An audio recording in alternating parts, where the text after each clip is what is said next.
Welcome back. The German ambassador to Nigeria is making a case for a peaceful conduct of the 2019 general elections. He made the comments during a tour of the South-South region where he visited the governors of Rivers and Bayelsa State. He says the international community is keeping a close eye on the forthcoming poll. Apart from the elections, the two states are hoping to partner with Germany in the areas of building capacity and investment opportunities.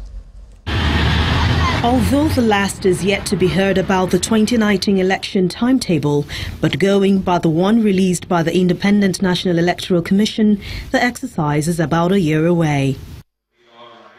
Right now, while preparations are in place by interested persons, there have been calls for a peaceful conduct. The latest is coming from the German ambassador to Nigeria, Bernard Schlager, who is in Rivers State. May I appeal through you, as a representative of the good people of Rivers State, to all citizens of the state to make the peaceful and fair elections a badge of honor for the state.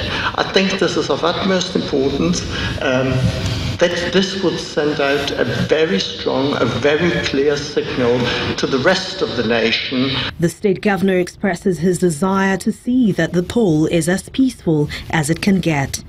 I have said it clearly. The only body that can say there will be free and fair election is INEC and the security agencies. If INEC are fair to say we must conduct a credible election, and the security agency said we must allow people's vote to count, you will not have problems. From Rivers, the ambassador proceeds to Bayelsa State, where the governor makes the case for partnership for development. Our state is safe and stable, will be a good place for German businesses, German industry, German entrepreneurship. We want German collaboration in building high-quality vocational training schools in Bayelsa. My visit here is, I think, particularly for encouraging you in continuing the good work you have been doing so far, and then also, of course, to look into these issues that are still sticking points for the region and for Nigeria as a whole. The German ambassador says he is interested in the development of the Niger Delta region of the country, and he is seeking ways of working that out within the shortest time possible. Latest reports by the Department of Petroleum Resources show that sharp practices are still going on in the petroleum marketing industry, with some marketers hoarding or selling above the approved pump price. The DPR has also vowed to continue to monitor stations with a promise to deal with offenders. We'll take a look at the situation in Akwa Ibom, Abia, and Gombe states. It would seem the long weeks of enduring constant fuel scarcity are finally behind us as normalcy returns to the streets.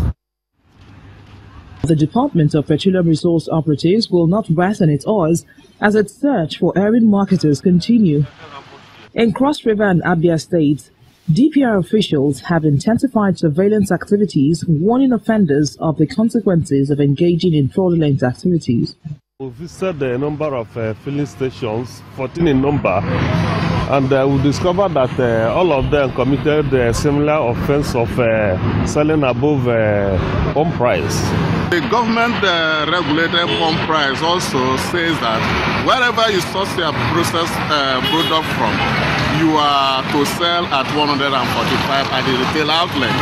So if you source out petroleum product and you cannot afford to sell at 145, then you don't go sourcing for a place where you buy higher than what you need to sell. In Gombe State, northeast Nigeria, while the DPR was on one of its raids, cars with huge fabricated tanks were discovered. Some have suggested it's a ploy used by black market sellers to buy up large quantities of fuel in petrol stations and then sell at exorbitant prices. Some of our headaches are members of the public themselves, the bicycle riders, and then those that have vehicles and construct big tanks in order to take vehicles from stations outside to sell. The DPR operations controller in the state believes that fault lies with the NNPC due to the failure to provide sufficient fuel to the public. This sufficiency, we attribute it to NNPC. This lack of sufficiency, I meant to say. To us, NNPC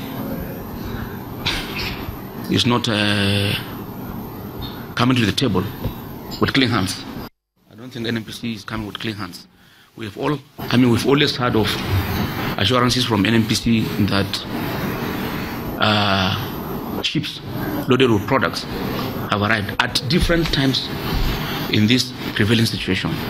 But alas, there seems to be no end in sight. Stiff punishments have been meted out to errant marketers. The citizens can only hope this will serve as a deterrent to others. And that's it on News Across Nigeria. Thanks for watching. I'm Olumide McCall.